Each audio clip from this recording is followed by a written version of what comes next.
హరి ఓం. సదాశివసమారంభం శంకరాచార్యమధ్యమాం అస్మదాచార్యపర్యంతం వందే గురుపరంపరం. మా 5వ అధ్యాయము కర్మ సన్యాస యోగము 21వ శ్లోకం. బాహ్యాస్పర్శే సక్తాత్మా విందత్యాత్మనయ సుఖం సబ్రహ్మయోగయుక్తాత్మా సుఖమక్షయమశ్నుతే. బాహ్యాస్పర్శేషు అసక్తాత్మా విందతి ఆత్మని యత్ సుఖం స బ్రహ్మయోగయుక్తాత్మా సుఖం అక్షయం అశ్నుతే. అది పద విభజన. అంటే చూడండి, ఇక్కడ ప్రాపంచిక విషయాలయందు బాహ్యాస్పర్శ అంటే ఏంటి? బయట విషయాలు. బాహ్యం అంటే పదం బయట అని కదా, స్పర్శ అంటే వచ్చి నీకు తగులుకుంటున్న విషయాలు. ఏ విషయాలైతే నీకు బయట నుంచి వచ్చి తగులుకుంటున్నాయో అవి ఆ విషయాలు.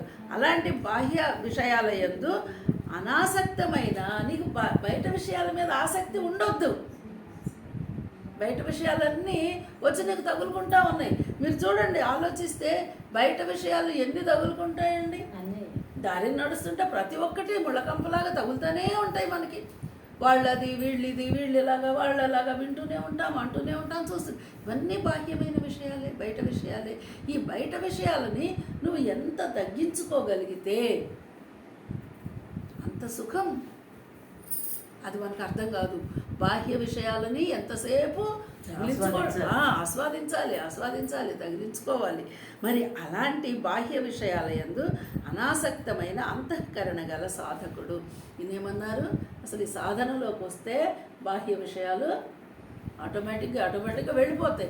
ఇప్పుడు చూడండి, మనము ఏదైనా ఇంతకుముందు ఆ బంధువుల గురించి ఇంకొకటి ఏ విషయాలన్నా తెలుసుకుందాము. వాళ్ళు ఇది చెప్పారు, వీళ్ళు అది చెప్పారు, వాళ్ళు చెప్పింది, వాళ్ళు కష్టపడింది, వాళ్ళు సుఖపడింది, అవి తీసుకెళ్ళి మనం వేరే వాళ్ళకి మళ్ళీ మనం ఉంటుంది కదా చరవాణి ద్వారా చేరవేసి మళ్ళీ అక్కడ ఒక ఆనందము, ఇవన్నీ బాహ్యమే. అది అలా స్ప్రెడ్ అయిపోతూ ఉంటుంది. అలాంటి విషయాల మీద నీకు ఆసక్తి ఉన్నంత కాలము నువ్వు అంతఃకరణములను సాధకుడివి కాలేవు. అందుకని ఏంటంటే ఆ విషయాలను నువ్వు నీ అంతఃకరణకి చేరకుండా చేస్తేనే అప్పుడు నువ్వు సాధకుడు అవుతావు. అలాంటి ఆత్మ యందు స్థిరమైన వాడు ఆత్మని. అంటే ఇప్పుడు ఆ బయట విషయాలు మనకి రాలేదనుకోండి, మనం ఎలా ఉంటాం అప్పుడు? చక్కగా మన ఆత్మ యందే, అంటే నీ లోపలే నువ్వు ఆలోచిస్తావు, నీ లోపలే నువ్వు తెలుసుకుంటావు. ఆ విషయాలు ఏవైనా నీకు సంబంధించినవైనా సరే లోపలే డిస్కస్ చేసుకుంటావు. బయట వాళ్ళకి చెప్పవలసిన అవసరం కూడా. చూడండి, కొన్ని సమస్యలకి మనం ఆలోచించుకుంటాం, మనమే పరిష్కారం చేసుకుంటాం. మనం ఇంకొకరికేం చెప్పక్కర్లేదు, అది అవసరం లేదు, అర్థమవుతుంది. మరి నువ్వు లోపలికి ఉండగలిగి ఎలా చేయగలిగావు? అది లోపలికి తొంగి చూసుకోబట్టే కదా, నీ లోపల ఒకడు ఉన్నాడనే కదా. ఎవరితో మాట్లాడుకున్నావు? నువ్వు ఎవరితో మాట్లాడా స్థిర నిశ్చయం తీసుకున్నావు? నీ లోపల ఉన్నటువంటి పరమాత్మ అంతర్యామి. మరి అలాంటి అంతర్యామి నీకు అర్థమైతే నువ్వు దానిలో స్థిరంగా ఎందుకు ఉండగలవు. అయితే ఆ అంతర్యామిని అర్థం చేసుకోవడంలోనే కించిత్ లోపం. అర్థం చేసుకుంటే అంతర్యామితో ఉండగలుగుతావు. ఆ అంతర్యామిని అర్థం చేసుకోక బాహ్య విషయాల వైపు బయటికి వెళ్ళిపోతున్నావు. ఇప్పుడు భగవంతుడు అంటే ఎక్కడో బయట ఉన్నాడు అని వెళ్ళిపోతున్నావు. భగవంతుడు అంటే బద్రీనాథ్ వెళ్దామా, కేదార్నాథ్ వెళ్దామా, ఇంకా కైలాసానికి వెళ్దామా, ఎక్కడ వెళ్దాం, వైకుంఠానికి వెళ్దామా, ఇదే ఉంటుంది. ముక్తినాథ్ భగవంతుడు అక్కడ వెళ్ళిపోతావు అంటున్నావు. మరి భగవంతుడు అనేవాడు ఇప్పుడు ఎక్కడున్నాడు? అంతర్యామిగా. మరి నీ అంతర్యామిగా ఉన్నప్పుడు ఆ అంతర్యామిని అని నువ్వు అర్థం చేసుకుంటే మరి నీకు ఇక్కడ స్థిరత్వం ఉంటుంది కదా. ఆ స్థిరత్వమే కదా కావాల్సింది. అలాంటి వాడే కదా పరమాత్మను పొందేది. అదే పరమాత్మను తెలియాలి కదా. అలా తెలియకుండా నువ్వు ఎంతకాలము తిరిగితే నువ్వు భగవంతుడిని పట్టుకుంటావు. పట్టుకోవడానికి బయట ఉంటే కదా. మరి తెలిసేందుకు పోతున్నాము? ముక్తినాథ్ పోతేనే ముక్తి.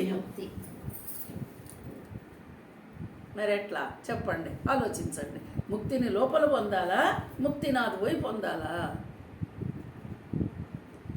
ఇట్లా నువ్వు అర్థం చేసుకుంటే ఆత్మయందు స్థితమైన వాడు.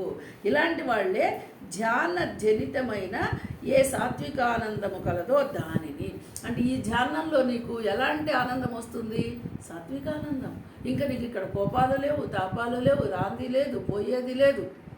ప్రశాంతమైన ఆనందాన్ని లోపలే నువ్వు అనుభవిస్తావు.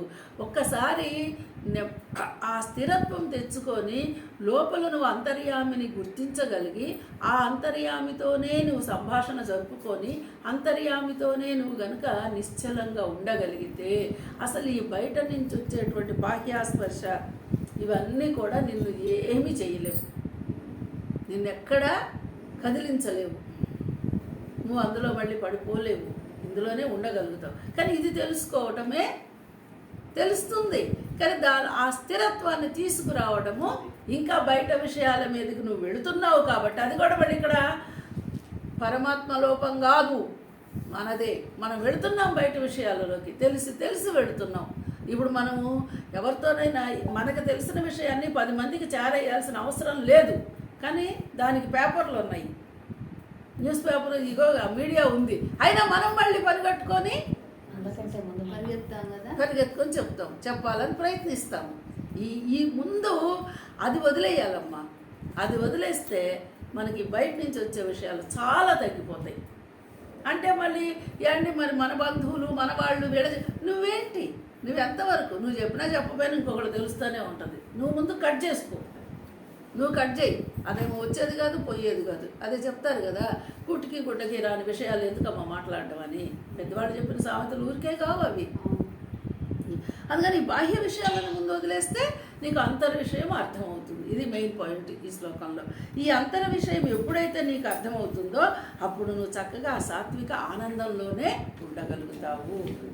అలాంటి ఆనందం పొందినవాడు సచ్చిదానంద ఘన పరబ్రహ్మాత్మని. అంటే ఇప్పుడు ఇక్కడ బ్రహ్మ ఎవరనుకుంటున్నావో ఆ బ్రహ్మ అనే భావనతోనే నువ్వు అట్లాంటి భావన స్థితుడైన వాడు అక్షయ ఆనందము.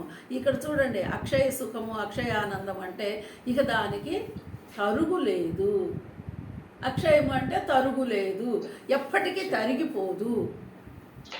అలాంటి ఆనందాన్ని నువ్వు పొందుతావు. అంటే ఆ పరమాత్మే నువ్వైనప్పుడు ఇంకా ఇక్కడ ఏంది, తరిగేదేముంది, పెరిగేదేముంది. అట్లాంటి సుఖాన్ని నువ్వు ఆనందాన్ని పొంది, ఎప్పటికీ తరిగిపోని సుఖాన్ని. అక్షయ తృతీయ అని ఆవేళ బంగారం కొంటే ఇంత వచ్చేస్తుందని కాదు. అక్షయము అంటే తరిగిపోనిది. అట్లాంటి తరిగిపోని సుఖాన్ని నువ్వు పొందగలవు, అనుభవించగలవు అని చెప్తున్నారు. అయితే మామూలు విషయంగా చూస్తే ప్రాపంచక విషయములందు అనాసక్తమైన అంతఃకరణ గలవాడు సాధకుడు. దీన్ని సాధకుడు అంటున్నాం. అలాంటి సాధకుడు ఆత్మస్థితి